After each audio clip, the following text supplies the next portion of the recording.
Olha o time do Guarani com a saída de bola se complicando. Sarará dominou, soltou para Natan, perdeu a bola. Vem o time do Palmeiras, vem a pé canhoto, bateu, é gol!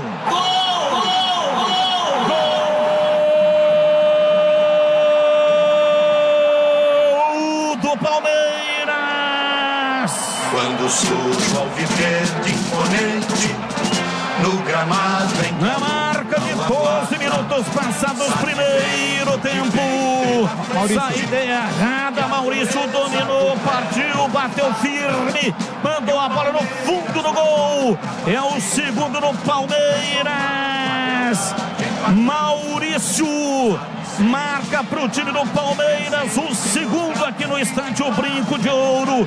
Maurício, camisa número 18. Palmeiras 2, Guarani 0. E o detalhe do gol é seu Vladimir Catarino.